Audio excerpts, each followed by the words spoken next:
কি বলবো এই সৌন্দর্যের কথা, এটা আসলে কেন বানানো হয়েছে এটা আদৌ বুঝতে পারছি না এখনো, যেটা শুধু কি সৌন্দর্যের কারণেই।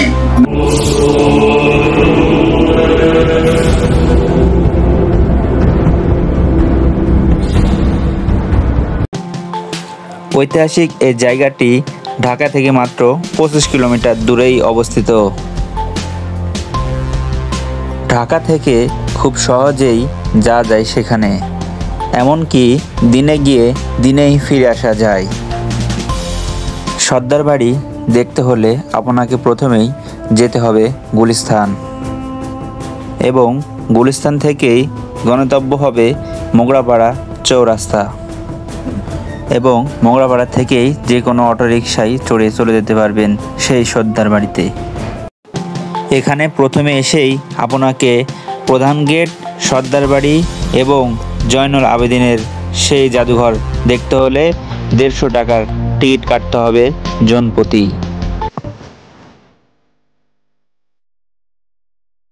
এখানে এসেই মন যেন এক অন্যরকম প্রশান্তি অনুভব করছে। এই সেই সর্দার বাড়ি, কতই না অপেক্ষায় ছিলাম এই বাড়ি দু চোখ দিয়ে দেখব বলে। সোনারগাঁয়ের অপরূপ প্রাচীন নিদর্শন বড় সর্দার বাড়ি। নারায়ণগঞ্জ জেলার সোনারগাঁও উপজেলা এই প্রাচীন স্থাপত্য অবস্থিত। সোনারগাঁয়ের সবচেয়ে আকর্ষণীয় দর্শনীয় স্থানের গুলোর মধ্যে এটি অন্যতম। সর্দার বাড়ির অন্যতম এক বিশেষ আকর্ষণ হচ্ছে সূক্ষ্ম টেরাকোটা এবং অসাধারণ কারুকার্য, যা বাড়িটির বাইরে থেকেই স্পষ্ট উপলব্ধি করা যায়। বাড়িটির সামনে ও পিছনে উভয় পাশেই রয়েছে চমৎকার দুটি দিঘি। এই বাড়িটির প্রধান গেটের সামনেই সুন্দর ফুলের গাছ এবং সুন্দর একটি রাস্তা রয়েছে, যা হৃদয় ও মন উজাড় করে ফেলবে সবারই। সামনের দিঘিতে চোখ পড়লেই তরল হাতে ঘোড়ার পিঠে 2 সৈনিকের মূর্তি, এবং পিছনের দিঘিতে দেখতে পাবেন শান বাঁধানো ঘাট। যে কেউ এই চাইলেই এই ঘাটের একটি মনোরম দৃশ্য এবং চমৎকার মুহূর্ত কাটাতে পারবে। এ যেন এক অন্যরকম সুন্দর সুখ বয়ে আনবে এই আবহাওয়ার সঙ্গে, এই পরিবেশের সঙ্গে। এবার শুনে আসি এই বাড়ি সম্পর্কে কিছু তথ্য।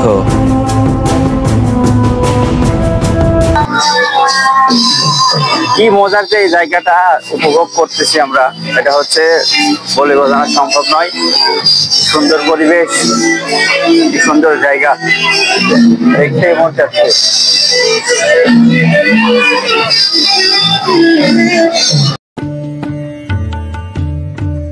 সর্দার বাড়িটির মোট আয়তন 27,400 বর্গফুট।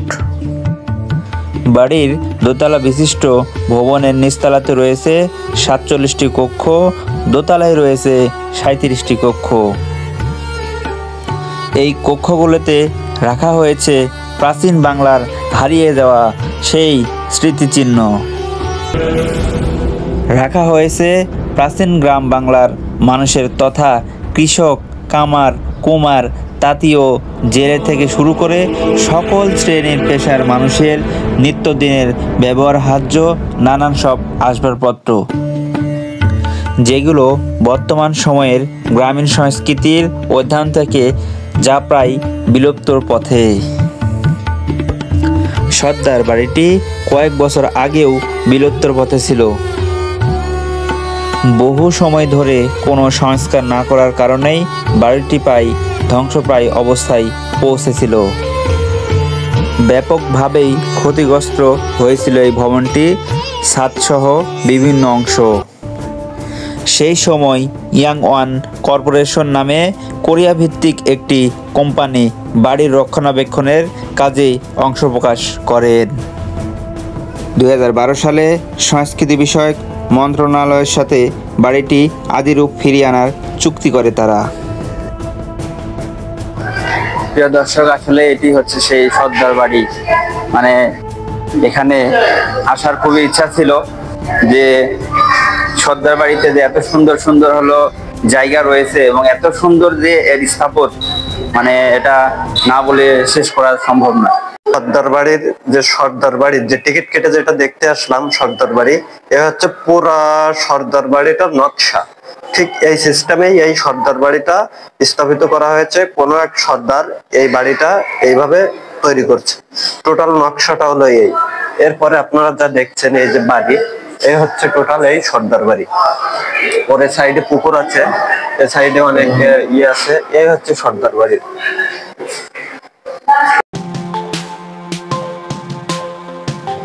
এই বাড়িটির সংস্করণ কাজে সর্বমোট 20 কোটি টাকা ব্যয় হয়েছে। আমি ধীরে ধীরে হেঁটে চলেছি সেই দিঘির পাড়ে, দেখব ওখানে কেমন সৌন্দর্য লুকিয়ে রয়েছে। আমি যেটা ধরে দেখেছি সেটি হচ্ছে ছিল সর্দারের আরামদায়ক জায়গা, সেখানে বসে সে আরাম করতেন। আবারও ফিরে আসি সেই কথাই। এই বাড়িটি মেরামত করার জন্য 150 জন সুদক্ষ রাজমিস্ত্রিকে আনা হয়েছিল নওগাঁ ও পাহাড়পুর থেকে। তাদেরই সুদক্ষ হাতে নিপুণ ছোঁয়ায় বাড়িটি যেন ফিরিয়ে পেয়েছে পুরনো সেই রূপ। প্রায় 600 বছর আগেই ঐশ্বর্যকান্ত শাহ সর্দার নামে তৎকালীন এক ধনী ব্যবসায়ী এই বাড়িটি নির্মাণ করেছিলেন। যদিও পরবর্তীতে বারো-ভূঁইয়াদের প্রধান সম্রাট ঈশা খাঁ এই বাড়িটি দখলদারিত্ব লাভ করেন। সুলতানি আমলের পথ ধরে মোগল আর সর্বশেষ ব্রিটিশ রাজত্বের ঐতিহাসিক এই ঐতিহ্যর ধারক এই বাড়িটি ইতিহাসের সাক্ষী হয়ে বাংলার তৎকালীন রাজধানী সোনারগাঁয়ে এখনও দাঁড়িয়ে আছে। দেখে বোঝা যাচ্ছে এ যেন এক বিপ্লবী সৈনিক। এই দিঘির পাশ দিয়ে এত সুন্দর পরিবেশ, মনোরম দৃশ্য দেখে কার না ভালো লাগবে। যখন এই বাড়ির দিকে তাকাচ্ছি তখনই যেন চোখটা ধা হয়ে যাচ্ছে, ধা ধা করছে এই বাড়ির সৌন্দর্য দেখে। এ যেন কি দেখলাম আর কি দেখছি। আমি যেন সেই মূর্তির সঙ্গে কথা বলতে লাগলাম। এ যেন সেই ব্রিটিশ ইংলিশদের বীর সৈনিক, অস্ত্র হাতে ঘোড়ার পিঠে কেমন ভাগে দেখেন তাকিয়ে আছে। কলসটি যে হচ্ছে এই কলস না কি জানো, এর নাম কি জানি না, এটা হয়তো পুরোটাই মনে হচ্ছে মাটির তৈরি। তো এটা কেন বা কি কারণে, সৌন্দর্যের জন্য না কেন রাখা হয়েছে, আসলে এই বিষয় এখনো আমি বুঝতে পারলাম না। এই মানে এখানে অনেক ছোট খাটো বড় মাঝারি সব ধরনেরই কলস রয়েছে। আসলে এগুলো আমি ভাবছিলাম পাথরের, কিন্তু এটা পাথরের না, এটা হচ্ছে মাটির। এই মাটির তৈরি এত সুন্দর নকশা, এখানে প্রায় মনে হয় এখানকার হচ্ছে জমিদারের এই কলসটি পছন্দই ছিল, সে কারণে পুরো বাড়িতে দেখলাম কলস এবং হচ্ছে কি সুন্দর সুন্দর জায়গা। আসলে এখানে এই সর্দার মনে হয় আমার পক্ষ থেকে যে এ আসলেই একটি শৌখিন মানুষ ছিল এবং বিলাসিতা মানুষ ছিল, সে কারণেই এর নির্মাণগুলো এত সুন্দর এবং এত ভালো।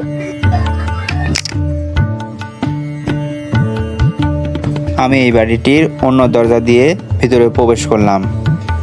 অনেক পর্যটক এসেছে এই স্থাপত্য দেখার জন্য। সবাই ঘুরে ঘুরে দেখছে আনাচে কানাচে এবং সমস্ত জায়গায় ভিডিও হচ্ছে।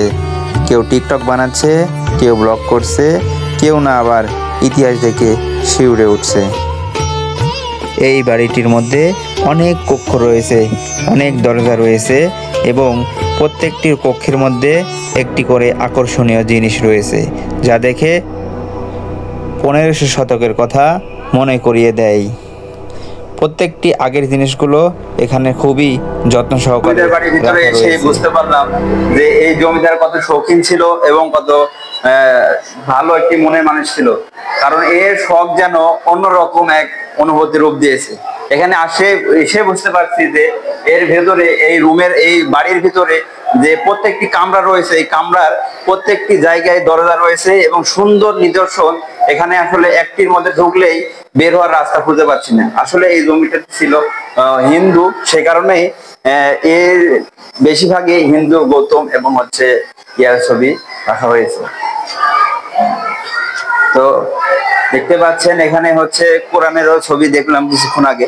তো এখানে রয়েছে যে একটি রুমের মধ্যে মানে একটি কামরার মধ্যে এতগুলো যে দরজা এবং এত সুন্দর সুন্দর নিদর্শন, ভিতরে মানে ঢুকলেই বের হতে পারছে না কোন পাশ দিয়ে আসলে ঢুকেছি আর কোন পাশ দিয়ে বের হতে পারছি। আসলে এটা না দেখলে নিজের চোখে বোঝে বলানো কোনো ভাগে সম্ভব নয়। এখানে আসতে হবে, দেখতে হবে কি সুন্দর এর পরিবেশ।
প্রিয় দর্শক, এই ভবনটি 2 থেকে 3 তলা। নো এন্ট্রি, প্রবেশ নিষেধ। এখানে উপরের সিঁড়িটা রয়েছে, উপরের সিঁড়ি পুরোপুরি বন্ধ করে দেওয়া হয়েছে। কারণ হচ্ছে পর্যটকের জন্য এটা ঝুঁকিপূর্ণ এবং বিপজ্জনক হতে পারে, সে কারণেই উপরের সৌন্দর্য দেখাতে পারলাম না। উপরের সৌন্দর্য এর থেকে অনেক বেশি এবং অনেক সুন্দর। নিচ থেকেই উপরের দিকে তাকালে বোঝা যায় উপরে কেমন সৌন্দর্য বিরাজমান করছে ওখানে।